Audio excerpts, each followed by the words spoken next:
Guys, good to talk to you. I am on my way to San Francisco 49ers practice, which is on the third leg of my NFL training camp tour 2015, but always an interesting day around the National Football League. You never know until you get sucker punched. Obviously, that is really taken off here. Todd Bowles just spoke. I don't know if you got a chance to hear him talk, but he was really taken aback by a lot of these questions, and he matter-of-factly said the guy walked right up to him and just punched him in the face. Now, there's some reports, Adam, that it was over some money that maybe Smith owed the linebacker who has since been released. But have you heard anything about like this before where someone walks up and punches the starting quarterback in the face? No, the one that I did know about when I was growing up, Clint Longley, the former I think it was Longley. It was definitely a former Dallas Cowboys quarterback, punched Roger Staubach, and then he was either traded or released. That happened, we're talking, I don't know, was it close to 40 years ago? But the fact of the matter is, no, it just doesn't happen. And, if you care about your job in the National Football League, you never touch the quarterback. As at practice, quarterbacks wear the red jersey because they cannot get hit. They cannot get touched, as a matter of fact. So, now the question would be, what if this linebacker had been a third-round pick or second-round pick rather than a guy who barely would have made the team anyway? Then things could have been much different. Yeah, absolutely. But what does it say to you about Geno Smith? Does that reek of the lack of respect or the leadership, that qualities that he had, that somebody, especially, as you said, a guy with such a low stature on the team would walk up to the starting quarterback and punch him in the face? What does that say about the way the Jets view Geno Smith? Well, no. I mean, listen, Geno Smith, had he not gotten hurt, was going to be the starter. Now it leaves him with one journeyman quarterback, Ryan Fitzpatrick, and two rookie quarterbacks. One is Bryce Petty, and then they have another quarterback who's undrafted free agent. Petty's clearly not going to be ready to be the backup, which is why the Jets are looking to sign a veteran. But no, I don't think this really changes anything. But it does question why this player thought he can do this. You definitely have to wonder what this guy was thinking and how much respect he had for Geno. But that's something we'll never know. But the fact of the matter is, he will go through waivers, and I can't imagine a team would claim him.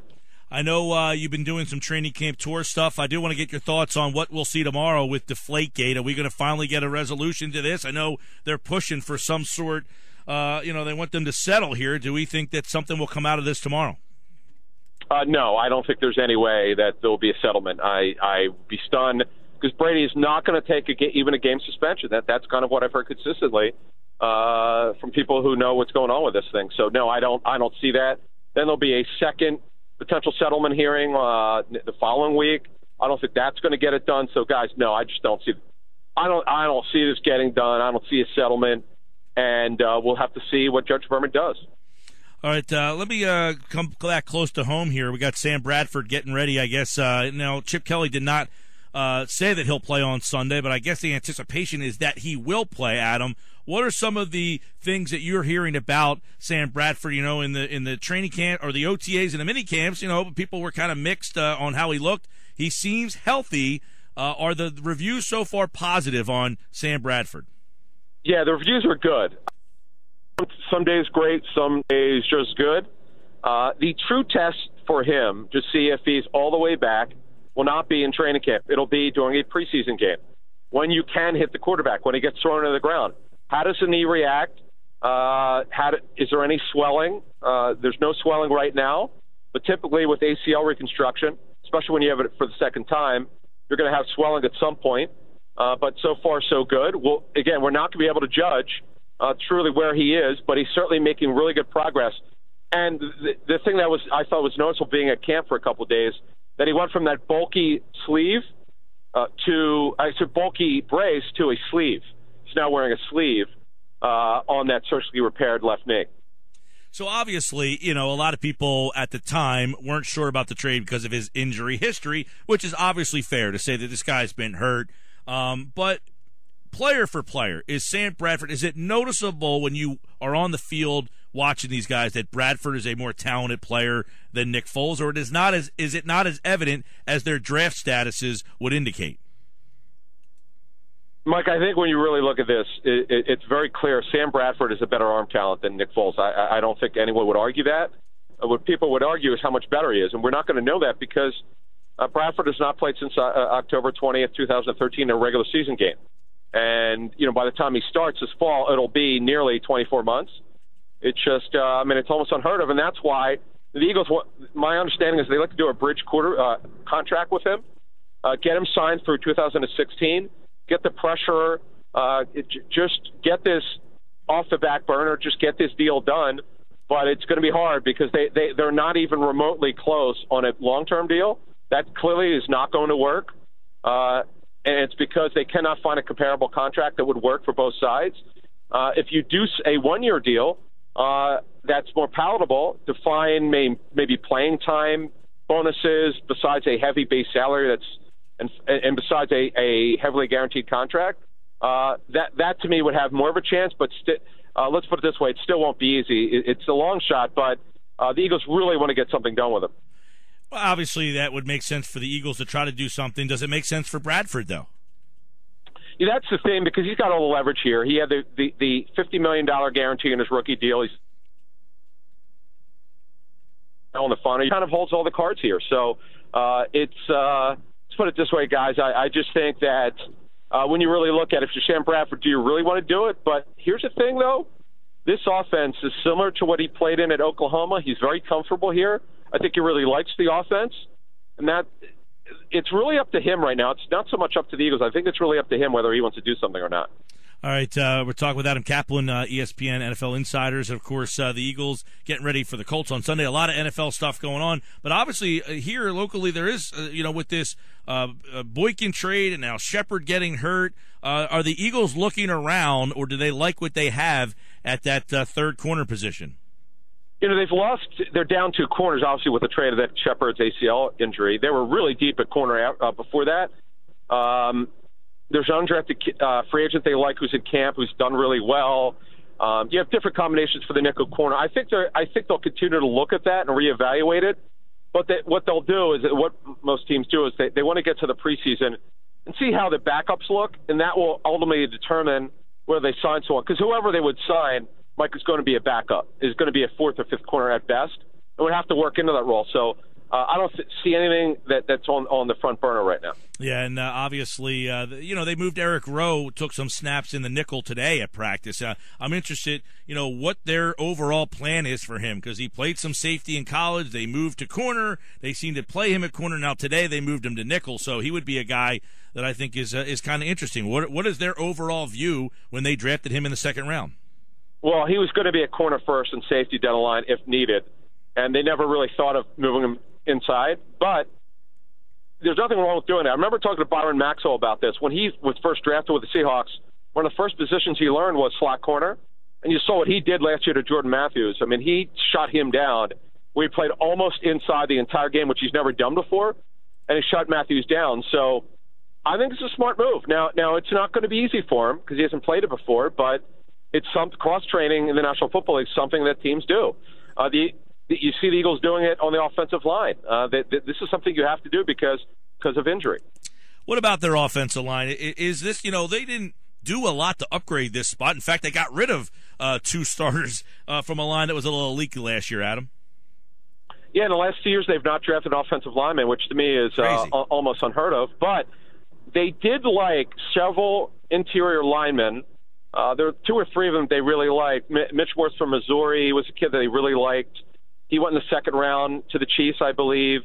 There are 2 or 3 guys that they liked, I know, and they just weren't there when they wanted them, so they traded out. You saw out of 3 rounds, as a matter of fact. So it's Alan Barber's going to start for sure, but the other guard spot is completely up in the air, and that's not something you'd want to have. But the preseason will determine who starts there.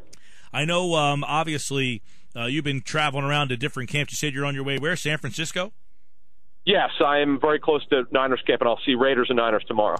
Yeah, and I can't imagine. San Francisco has got to be a place where from one year to the next, the expectations and anticipations are, clearly different than they were from 1 year ago. How much of a different feel that training camp should have. Yeah, I know for talking to the Niners, despite all the 4 retirements and injuries and changing coaching staff and the Aldon Smith situation, I think they're still very confident. They love their draft. I mean, they think all their entire draft class has a chance to get on the field this season. And they've drafted well under Trent Baalke, the general manager. So I think they're still in decent shape, but that's a very tough division, Mike, the NFC West. And to me, the Seahawks are the clear favorite, obviously. You and where have you been so far on some of these training camp travels? I've been to the Vikings for my first camp. I was with them for 2 days. Then after that, the Dolphins, the Buccaneers, the Jaguars, the Eagles, the Steelers. I'm just trying to think of. I've been to 8 camps. I'm probably forgetting one, but I'm going to see the Raiders and Niners here. Well, you mentioned some good ones. You mentioned some good ones, and I want to stop you with the Vikings because obviously the Peterson situation. Yeah. What is the relationship like there? Does it seem like everything, the air has been cleared and things are good? Yeah, he's extremely happy. It's all behind him. I think there were some hurt feelings, Mike. I don't think there's any question about it. But him in camp, I know talking to the coaching staff and personnel staff, they're just glad to have Peterson back. He's beloved by the organization. I mean, there's no question about that. He's done tremendous charity work off the field. He's a very personable person. The unfortunate incident with his son happened. It is what it is. He's learned from it, and they're ready to move on. They're one of my sort of sleeper teams, them and the Rams in the NFC. The Rams with Foles, really good job for the Rams. The Rams, Mike, they've spent six draft picks over the last 2 drafts on offensive. Finally good. Offensive line, I think Nick Foles will. Yeah, and he just got that contract extension out there, so it's obvious that they like what he's already bringing to that team. Another guy who got a contract extension was Ryan Tannehill. You were in Miami with the Dolphins. Was his? Has he grown up, Tannehill? Does he look like a different guy, a guy who deserved that contract? Yeah, they have a good roster. The problem is for Tannehill, the only knock on him is, and it's true, not been a very good downfield passer. He did hit, when I was there, a couple downfield. That's the one missing element to his game. Their offensive line, they have a problem at both guard spots. The Dolphins really like Evan Mathis. They don't want to Evan what he wants. Talk to Evan. I've been talking to Evan quite a bit lately. He's in no hurry to sign. He has his gym in Arizona, which he owns. He does well off the field with his business, and my understanding is he's just going to wait and see. He wants to win though badly. He told me a week before he was cut, Mike. He said, if I get released by the Eagles, I'm really going to look to sign with a team that's got a chance to go far, and he'd like to win a Super Bowl. He turns 34 this fall. It's very important to him.